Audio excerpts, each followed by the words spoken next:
యేసుక్రీస్తు నామములో పరిశుద్ధాత్మ ఆశీర్వాదం ప్రతిరోజు కూడా చూస్తూ పొందుకుంటున్న ప్రతి బిడ్డలకు హృదయపూర్వక వందనాలు తెలియజేస్తున్నాను.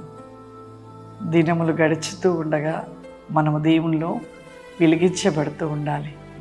దినదినము గడుస్తూ ఉందంటే మనము వెలుగుతూ అనేకులు వెలిగించేవారిగా ఉండాలి.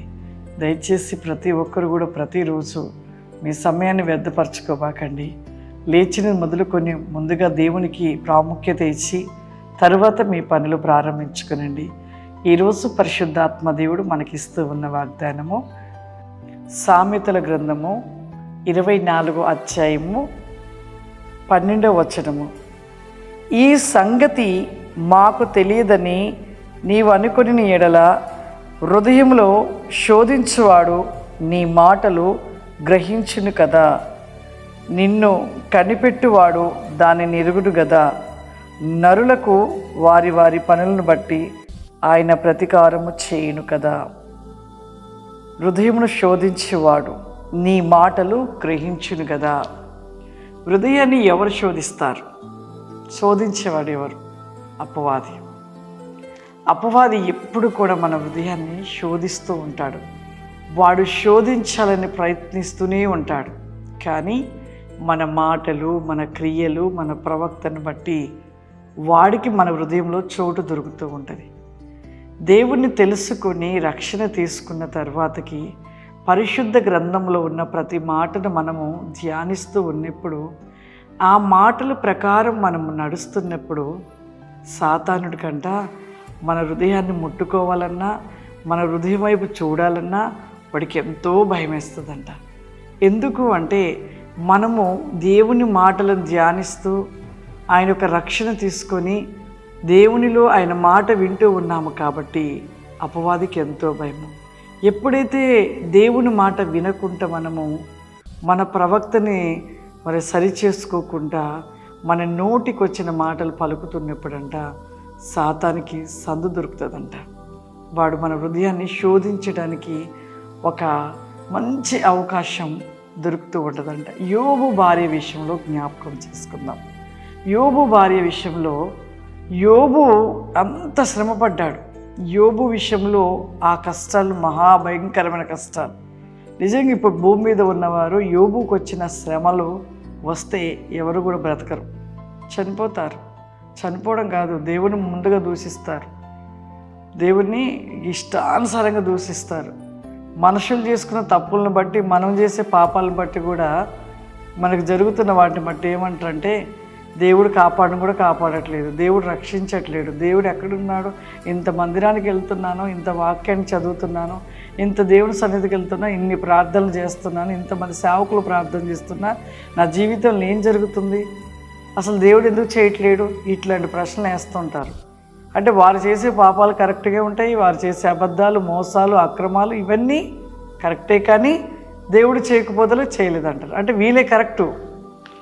ఇలా చాలామంది దేవుణ్ణి దూషిస్తూ ఇష్టానుసరంగా మాట్లాడతారు.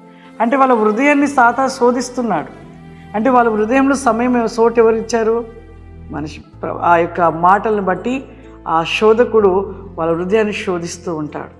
అలా శోధిస్తూ వారి నోటికి ఇష్టానుసారంగా పలుకుతూ ఉంటారు.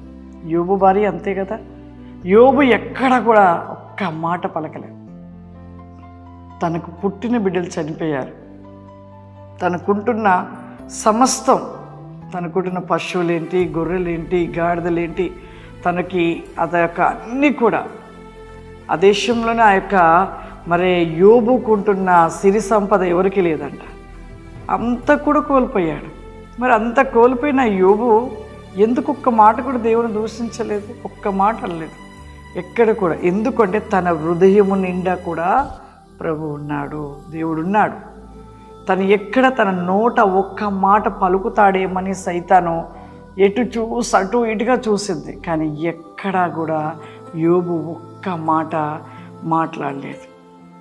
నోటి మాటను బట్టే సైతానికి చోటు దొరుకుతూ ఉంటుంది. అక్కడ యోబు మాట్లాడలేదు కాబట్టి అపవాది శోధించటానికి, తన హృదయాన్ని శోధించటానికి అవకాశం రాలేదు. కానీ యోబు భార్యని శోధించింది. ఆమెలో ఒక విసుగుపాటు వచ్చేసింది. ఏంటి ఇంత శ్రమన మాకు అని ఒక విసుగుపాటు తనకు వచ్చేసి తన హృదయం ఓపెన్ అయిపోయి తను మాట్లాడే మాటలలో మరి ఇష్టం వచ్చినట్టుగా మాట్లాడుతున్నప్పుడు అపవాది తన హృదయాన్ని శోధిస్తూ తన నోటికి వచ్చినట్లుగా తన భర్తని దూషించేసింది. అంటే మాటలను బట్టి అపవాదికి హృదయంలో చోటు దొరుకుతూ ఉంటుంది. అందుకే మన నోటి మాట చాలా జాగ్రత్తగా మాట్లాడాలి. ఈ నోటి మాటలను బట్టే మనకు వచ్చే ఆశీర్వాదమైన కోల్పోతాము, శాపం తెచ్చుకోవాలని ఈ నోటి మాటలను బట్టే అపవాది మన హృదయంలోనికి చోటు చేసుకుంటుంటాడు. కాబట్టి దయచేసి ప్రతి ఒక్కరము కూడా ఈ చివరి దినాలలో ఉన్నాము. మన హృదయాన్ని శోధించుటకు అపవాది పరిగెడుతూ ఉండగా మనం బహు జాగ్రత్తను కలిగి ఉండాలి. మన మాటలు జాగ్రత్తగా మాట్లాడాలి. అలా మాట్లాడి మనం జాగ్రత్తను కలిగి ఉన్నప్పుడు ఖచ్చితంగా సాతానుడు మన హృదయాన్ని శోధించలేడు. కాబట్టి ప్రతి ఒక్కరము కూడా ఆ విధముగా ఉన్నట్లయితే వాడు మనల్ని శోధించడు, ఆశీర్వాదానికి దూరం కావు. ప్రార్థన చేసుకుందాం. సర్వశక్తివంతుడా, దయగల తండ్రి, నీకు వందనాలు చెల్లిస్తున్న ప్రభా. గొప్ప దేవుడు నాయన, అద్భుతాలు చేసే తండ్రి, నీకు వందనాలు చెల్లిస్తున్నానయ్యా. ఈ యొక్క ప్రతివేకముగా ప్రభా పరిశుద్ధాత్మ ఆశీర్వాదమును పొందుకుంటూ ప్రతిరోజు చూస్తున్నాం ప్రభా. నీ మాటలను ధ్యానిస్తున్న ప్రతి బిడ్డలు మీరు జ్ఞాపకం చేసుకో తండ్రి. ప్రతి బిడ్డని కూడా మీ శక్తి చేత నింపండి అయ్యా, మీ ఆత్మ చేత నింపండి ప్రభా. మీ అగ్ని జ్వాలలుగా మండించమని కూర్చున్నాను పరిశుద్ధాత్మడా. వై హెల్ బి గోబ్లీ come the my Christ and me Lord the బ్లైక్ కెనికా ఫ్లవరిమా I can me so my can be గోబ్లీ కామ్ ది మై క్లీస్టెల్ ఫ్లవరిమా.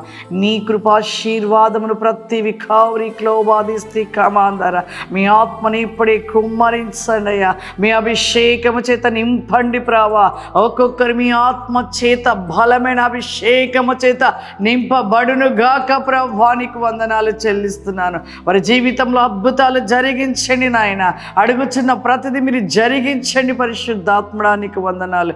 విల్ బి గో బ్లౌరీ కామ్ ది మైక్ లీజ్ అవాస్ట్ and be go bike and ఫ్లవరిమా. నీ కృపాశీర్వాద విక్రాసిమున దయచేయమని యేసు క్రీస్తు నామం పడుచున్నాం తండ్రి. ఆమేన్. God bless you. దేవుడు మిమ్మల్ని దీవించును గాక. ఆమేన్.